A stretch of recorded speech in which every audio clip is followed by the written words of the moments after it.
દેહ કોઈના રહ્યા નથી, રહેવાના નથી. આજે જે મહાપુરુષો થઈ ગયા, કૃષ્ણનો દેહ હાજર નથી, રામનો દેહ હાજર નથી, રામાપીરનો દેહ હાજર નથી, પણ જેના જીવનની અંદર સત્ય વસ્તુ જાણી સત્યમય જીવન બનાવી અને જેનું શરીર છૂટી જાય છે એની પાછળ શોક હોતો નથી.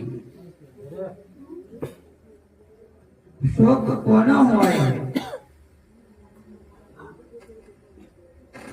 તમે વાતો ઓછી કરો, અમારા શબ્દ સંભળાય છે. જો અમારા શબ્દ સંભળાય તો બરાબર છે, અને સંભળાય ને સમજાય નહીં તોય અધોગતિ છે. સંભળાય અને સમજાય નહીં તોય પણ અધોગતિ છે. કારણ કે સંતોના શબ્દ સાંભળવા એ ઉત્તમ છે, અને સંતોના શબ્દ સાંભળી અને સમજવા એ બહુ ગહન છે. તો રામાયણનો એક પ્રસંગ છે. ભગવાન રામચંદ્રજી ચિત્રકૂટ પર હતા એ વખતે ચતુર્સની સેના લઈ ભરતરાજ અને વશિષ્ઠ મહારાજ પંચવટીમાં ગયા. એ વખતે સમાચાર સાંભળ્યા કે દશરથ રાજાનો દેહ વિલય થઈ ગયો. એ સાંભળતા રામચંદ્રજી રુદન કરે છે. પછી વશિષ્ઠ મહારાજ શું કે છે સાંભળો. હે રામ, રાજાનો કુંવર હોય, રાજનીતિ ન શીખ્યો હોય, રાજાનો કુંવર હોય, રાજનીતિ ન શીખ્યો હોય અને દેહ વિલય થઈ જાય તો એનું મૃત્યુ શોકને લાયક હોય.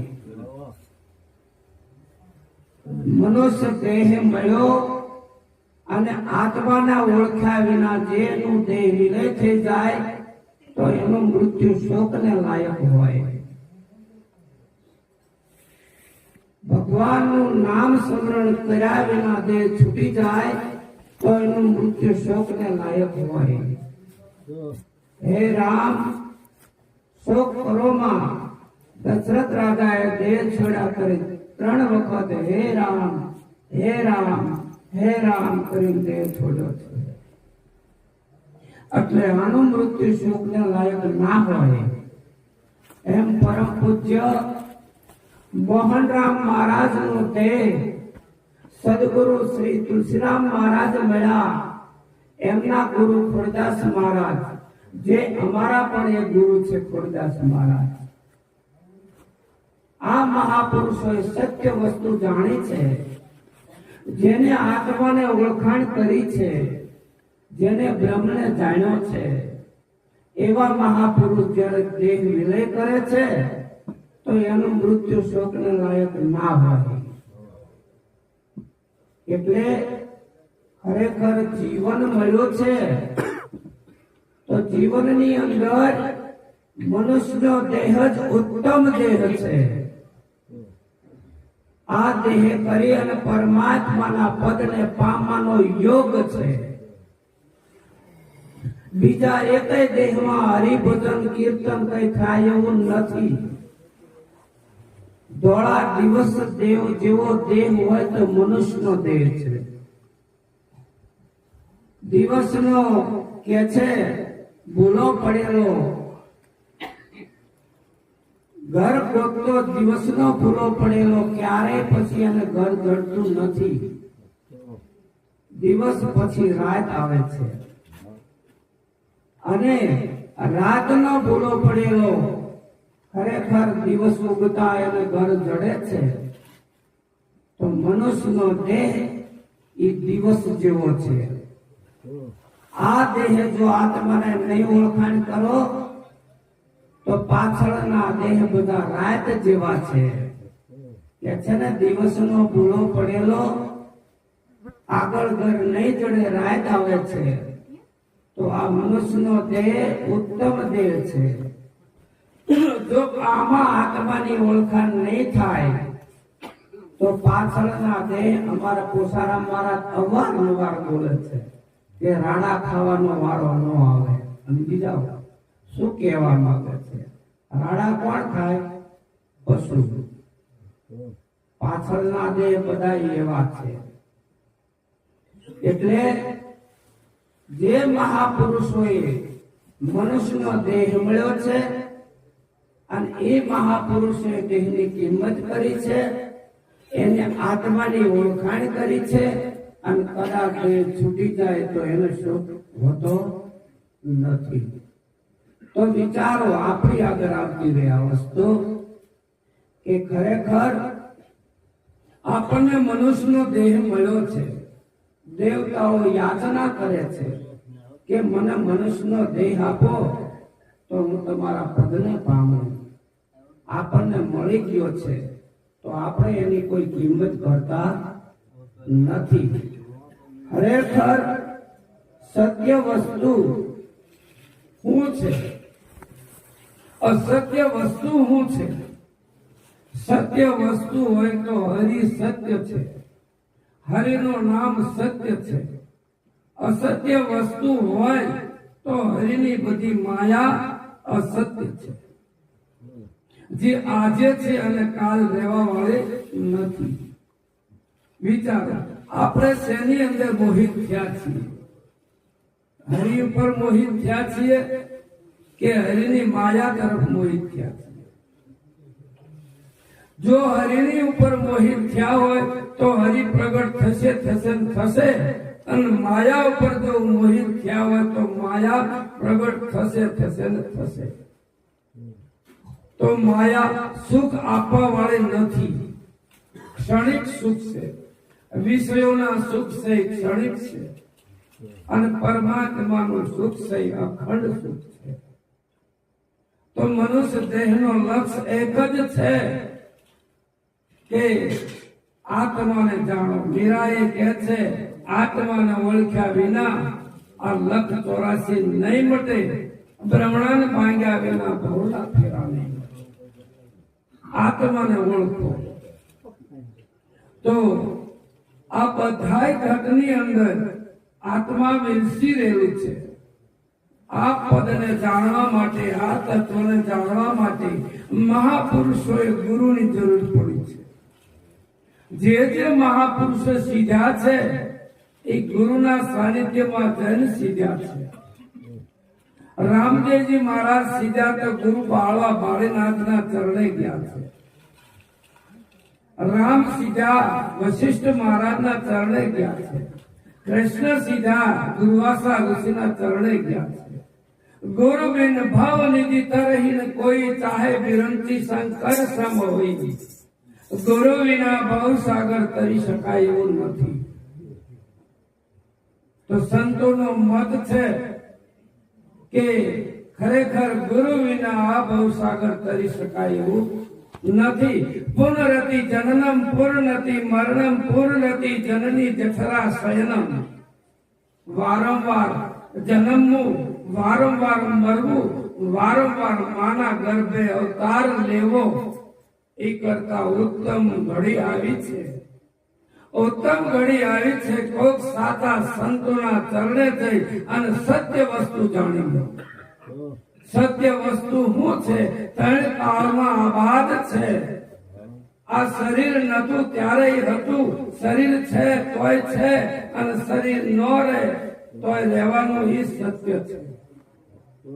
ભગવાન કૃષ્ણ અર્જુનને કહે છે, હે અર્જુન, આ આત્મા અજર છે, અમર છે, અવિનાશી છે.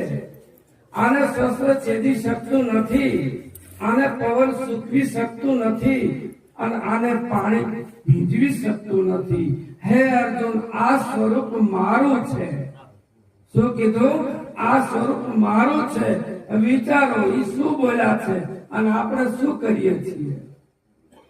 ભલકા તીર્થે પડ્યું ઈ કોણ? તમે જેને તમે તમારું માનો છો, તમે માનો છો ઈ છે કે એમાં રહેવા વાળું તત્વ ઈ છે? સંતોનો મત છે કે આત્મા કાયમ રહેવા વાળો છે, શરીર કાયમને માટે પરિવર્તનશીલ છે. ભગવાન કૃષ્ણ જે તમે માનો છો ઈ ભગવાન કૃષ્ણ ઈ નથી. નરી આંખે દેખાય ઈ બધું ખોટું છે. નરી આંખે દેખાય ને ઈ બધું ખોટું છે. ભગવાન કૃષ્ણ અર્જુનને કહે છે, હે અર્જુન, તારે મને જોવો હોય તો આ આંખે તું મને નહીં જોઈ શકે. વિચારજો શું કહેવા માંગે છે. કારણ અગાઉ હું બોલ્યો છું કે મારા શબ્દ સંભળાશે પણ મારા શબ્દ નહીં સમજાય તો તમારે આ અવતાર એળે જશે. ભગવાન કૃષ્ણ એમ કહે છે કે આ નરી આંખે દેખાય એ બધી મારી માયા છે. શું કે છે? નરી આંખે દેખાય બધી મારી માયા છે. તારે મને જોવો હોય તો અર્જુન હું તને દિવ્ય દ્રષ્ટિ આપું, હું તને અનુભવ ચક્ષુ આપું, હું તને જ્ઞાન ચક્ષુ આપું, જેના વડે તું મને જોઈ શકીશ. જો માયાની આંખે માયા દેખાય અને સદગુરુની આંખ, પરમાત્માની આંખ જો મળી જાય તો પરમાત્મા દેખાય દેખાય આ વસ્તુ છે. સતાર બોલ્યા છે, હું જન્મની આંધળી મારા ગુરુએ આપી આંખ. હું જન્મની આંધળી મારા ગુરુએ આપી આંખ. ગુરુગમ અંજન આંજ્યું મટી મારે સર્વે જાય. આંખ ખોલીને જોયું તો ઘટ ઘટ બેઠા અલખ ધણી. આંખ ખોલીને જોયું તો ઘટ ઘટ બેઠા અલખ ધણી. વિચારો શું કે છે? હું જન્મની આંધળી, આ સુરતા જન્મની આંધળી છે અને હરિનું દર્શન કરવા માટે તરબોળ થઈ છે, પણ એમના મળતું નથી. કોક સાચા સદગુરુના ચરણે જાય અને ગુરુએ આપી આંખ કે છે. ગુરુ કઈ આ આંખ કાઢીને આપી દીધી નથી, પણ ખરેખર હકીકતની વાત કરું છું કે ગુરુમુખ ચડે એટલે ગુરુમુખ છે ને ઈ થકી હરી દેખાય. નક્કી વાત છે. જન્મની આંધળી મારા ગુરુએ આપી આંખ. ગુરુ ગમ અંજન આંજ્યું મટી મારે સર્વે જાય. ઝાંખ હતી અજ્ઞાન રૂપી હતું, એ બધું મટી ગયું અને આંખ ખોલી તો જોયું ઘટ ઘટ બેઠા અલગ ગણી. હરેક ઘટમાં મારો રામ છે. મારા રામ વિના એક ઘટ ખાલી નથી. કૃષ્ણ અર્જુનને પણ કહે છે, અર્જુન, હે અર્જુન, ખોયની અણી મૂકે એટલી મારા વિના જગ્યા ખાલી નથી. વિચારો શું એ કહેવા માંગે છે? આપણે તો એક સીમા વાળું પકડી લીધું છે, સીમા વાળું પકડ્યું છે. કૃષ્ણ એમ કે છે, હોયની અણી મૂકે એટલી જગ્યા મારા વિના ખાલી નથી. આ વસ્તુને જાણવા માટે અર્જુનને પણ એ જ વખતે ભગવાન કૃષ્ણને જયારે સમજાવવામાં આવ્યું કે અર્જુનને સમજાવવામાં જયારે આવ્યું ત્યારે વિચારજો શું કે છે. જ્યારે યુદ્ધ રણ ક્ષેત્ર વિશે અર્જુન કાયર થઈને બેસી ગયો ને એ વખતે ભગવાન કૃષ્ણ અર્જુનને કહે છે, અર્જુન, શા માટે કાયર થયો? તો કે છે, હું અને મારાને મારવા એ મહાપાપ છે. શું કીધું? હું અને મારાને મારવા ને એ જ મહાપાપ છે. કારણ કે હામ કાકા દાદાના જ હતા. તો કે અર્જુન, તારાને એક કોર મૂકી દે કે છે. હું કીધું તારાને એક કોર મૂકી દે, આમાં તું ક્યાં છો બતાય. અર્જુન જ્યારે અર્જુન બતાવવા માંડ્યો ને તો અર્જુન નથી થયો. વિચારજો, અર્જુનને પહેલા છાતી ઉપર હાથ મૂકીને કે આ હું કીધું આ હું. ભગવાન કૃષ્ણ એ જગ્યાએ પ્રશ્ન પૂછે છે, છાતી કોની છે? અર્જુન બોલ્યો કે મારી. તો તારી સાથી હોય તો સાથી થી અલગ થયો. તારી સાથી હોય તો સાથી તું અલગ થયો. ઘર મારું તો હું ઘરથી અલગ હોવ ને હોવ. ઘડિયાળ મારું તો ઘડિયાળથી હું અલગ હોવ ને હોવ. ખમીસ મારું તો ખમીસથી અલગ હોવ ને હોય. આ વસ્તુ અર્જુનને કીધું કે સાથી કોની? તો કે સાથી મારી. તો અર્જુન મારી તારા વસ્તુની જરૂર નથી, તું ક્યાં છો બતાય. એ વખતે ભગવાન કૃષ્ણ કે છે અર્જુનને, અર્જુન બતાય કે બાહુ ઉપર હાથ મૂકીને કે આ હું છે. શું કીધું? આ હું. તો બાહુ કોનું? એ વખતે અર્જુન બોલ્યો મારું. અને કયો છે ને આ હાથ કોનો? તો તમે એમ કહો ને મારો. હાથ કરો તો તમે કર મારો. તો તમારી જરૂર છે, મારે તમારા હાથની જરૂર નથી. તો કે છે કે બાહુ કોનું? તો કે બાહુ મારું. અર્જુન તારા બાહુની જરૂર નથી, મારા અર્જુનની જરૂર છે. અર્જુન નક્કી ન થયો. એ જ ઘડીએ ભગવાન કૃષ્ણને ચરણમાં પડી ગયો કે ભગવાન મારી મને ખબર નથી. મારી મને ખબર નથી. હે અર્જુન, તારી તને ખબર પાડવી હોય ને તો તત્વ વેતા પુરુષ આગળ જઈ સાષ્ટાંગ પ્રણામ કરી અને તત્વ વેતા આગળ જઈને તારા સ્વરૂપનું તું જ્ઞાન કરી લેજે. શું કીધું? તારા સ્વરૂપનું જ્ઞાન કરી લેજે. જે આત્માની ઓળખાણ કરવાનું મીરા કે છે ને એ ઈશારો ન્યાસ કે છે. જ્યારે જ્યારે જે મહાપુરુષને સંશય થયો છે એ વખતે એ જ વસ્તુ કીધું છે. વિચારો, તમે છો એ નક્કી વાત છે. વિચારો, તમે હું છો? તમે આદમી નથી, તમે બૈરા નથી. કારણ કે હું તમારી વાત કરું છું એટલે આત્માની વાત કરી રહ્યો છું. કે આત્માને કોઈ ભય ન કહેવાય, આત્માને ભય કહેવાય નહીં. આત્માને જાતિ ન કહેવાય, આત્માને કોઈ લેપ લાગ્યો નથી. આ આત્માની વાત સંતો કરી રહ્યા છે અને આત્માને જાણવાની જ વાત કરી છે. તો આત્મા જણાય કેવી રીતે? કે આત્માને જાણવા માટે સાચા બ્રહ્મનિષ્ઠ સદગુરુના ચરણે જઈ અને તન મન અને ધનની કુરબાની કરો ત્યારે આત્મા ઓળખાય, ઈશ્વર ઓળખાય નહીં. આ ઓળખવા માટેના યાંધાણ છે. તો સાચા સતના ચરણે જઈ અને તમે તમારી ઓળખાણ કરો. તમે કોણ છો? ક્યાંથી આયા છો અને ક્યાં જવાના છો એ નક્કી વાત છે. વિચારો કે આ દેહમાં હું કોણ છું? પાંચ તત્વ એ હું છું? ના આવે કે ના એવું નથી. 25 પ્રકૃતિ હું છું? તો ના એ નહીં. મન બુદ્ધિ ચિત્ત અહંકાર એ હું છું? તો કે ના એ હું નહીં. બધો નકાર નકાર કરતા કરતા આવે છે. પછી જે પરમ તત્વ નક્કી થાય ને એ આ બધાથી પર છે. ગંગા સતી પણ પાનબાઈને કહે છે તમે તમારું શીશ ઉતારો પાનબાઈ તો તમને રમાડું 52. આ મહાપુરુષો જે વાત કરી છે એ વાત જાણવા માટે આપણને આ મનુષ્યનો દેહ મળ્યો છે. આ મનુષ્યનો દેહ એકલી ખોટી પૂંજી કરવા ભેળી કરવા માટે મળ્યો નથી. મારી તારી કરવા માટે મળ્યો નથી. ખરેખર સત્ય વસ્તુને જાણો.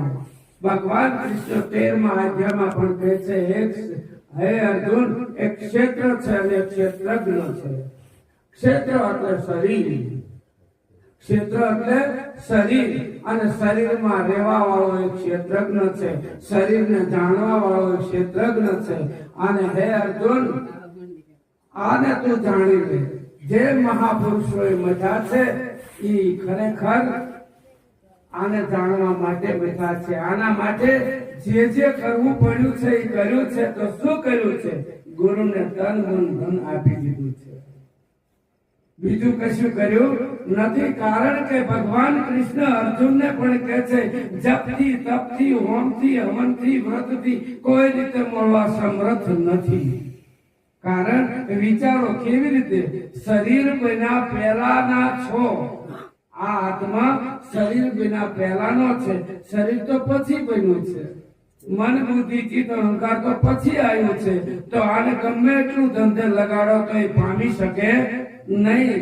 મન બુદ્ધિ પર મહાલ તો હું તો કાળનો કાળ આજ મેં મને ઓળખ્યો. મન બુદ્ધિ પર મહાલ તો હું તો કાળનો કાળ. હે અર્જુન, હું કાળનો કાળ છું. આ વસ્તુ ભગવાન કૃષ્ણ અર્જુનને કીધી છે. એટલે ઘણા મહાપુરુષો જળને ભગવાન માની લીધા છે, ઘણા મહાપુરુષો પ્રાણને ભગવાન માની રહ્યા છે, પણ અર્જુનને ભગવાન કૃષ્ણ કહે છે, અર્જુન, સર્વપરી દેહ મનુષ્યનો દેહ છે. આમાં સર્વપરી હોય તો ઇન્દ્રિયો છે, આની પર સર્વપરી હોય તો મન છે. મનના હુકમે બધી ઇન્દ્રિયો હાલે છે. વિચારજો હો. આંખ જોવાનું કામ કરે છે તો કેવી દ્રષ્ટિથી જોવું, મન પ્રધાન પદે બેઠું છે. એટલે કે છે સર્વપરી હોય તો મન છે, મનથી સર્વપરી હોય તો પ્રાણ છે.